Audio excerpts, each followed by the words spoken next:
Do your morals and ethics tell you that you should lead by example? Are you a leader or a supervisor of a team? Well, if you are interviewing for a supervisory position or if you're leading a team, I've got 5 tips for you to help you through that interview. So, hello everyone. Welcome to Talent Smith's Lunch and Learn with Janet Smith. I'm your host, Janet Smith. With over 20 years of HR experience, I believe in sharpening, advancing, and edifying professionals today for tomorrow. Let's get into those tips for you if you're interviewing for a supervisory or a leadership position.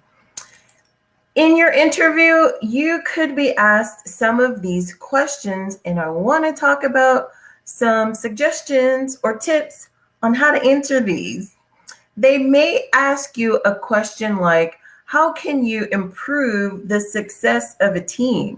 How have you improved the success of your team?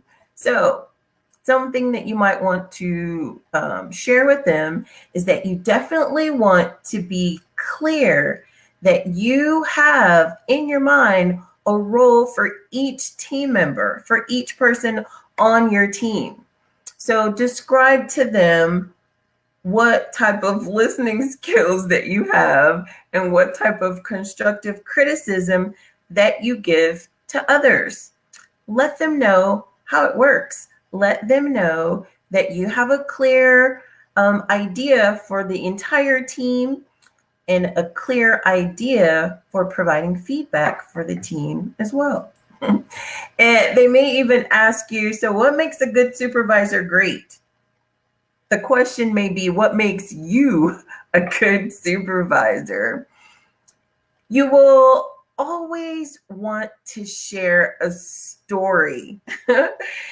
if you have a specific story that relates to this question, definitely share that story. So within the story that you share, make sure that it has a positive, make sure that it shows your positivity and the positive impact that you made on the team or on that particular employee.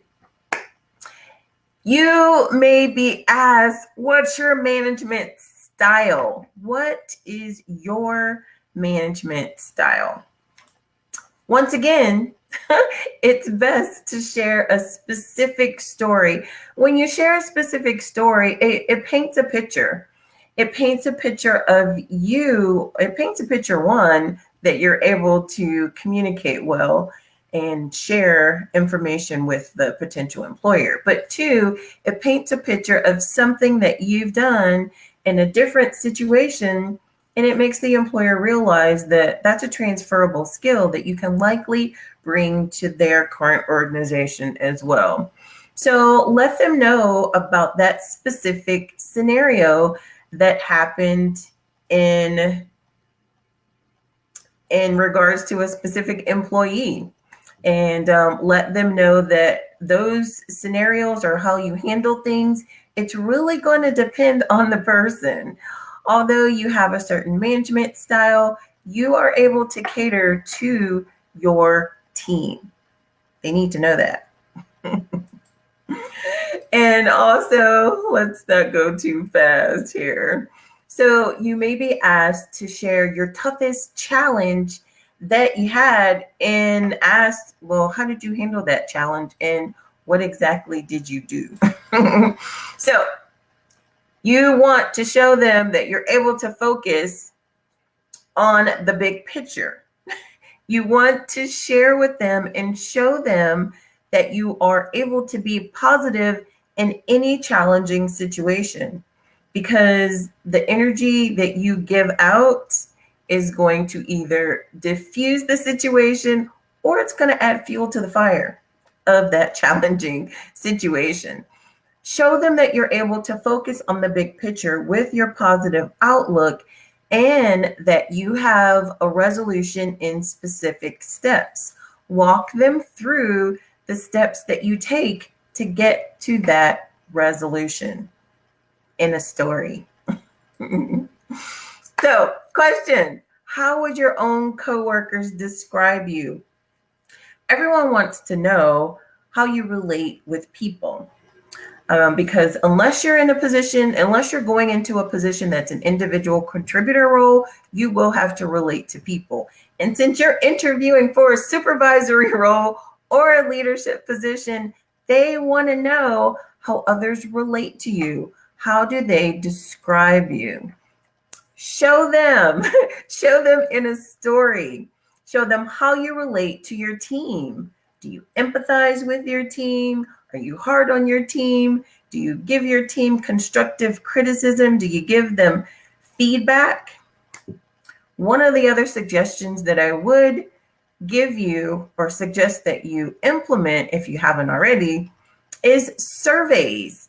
Survey your team regularly so that you can really know what's going on in their mind and what they're thinking of, because someone may not be so vocal as to share with you their thoughts. But if you purposefully survey them in private, then they'll be able to give you their individual opinions and their individual feedback, which is going to give you a clearer picture of how you are relating to your team. Survey your team to let them know that you care and so that you can know what's going on in your team environment, and so that you can know how you need to improve, and if there are certain areas that you need to improve in. So if you haven't already, I highly suggest implementing surveys for your team. And also, if you've done this or if you've done something similar to this, let them know that although you've gotten good feedback consistently across the board, there were a couple of occasions to where the feedback wasn't what you've expected, but you have put steps in place to improve. That's really what an employer wants to see. They want to see your style, your personal style, your individual style of management. They want to know that if, in fact, that style isn't the best, or if it's good, that you can still improve on what you're doing, because there's always room for improvement. And they just want to know that you're a person, and they want to know that you can handle yourself in any situation and improve yourself as well as your team. So you've got this. Good luck. Go out and interview for that leadership position and that supervisory position and get it. You've got this.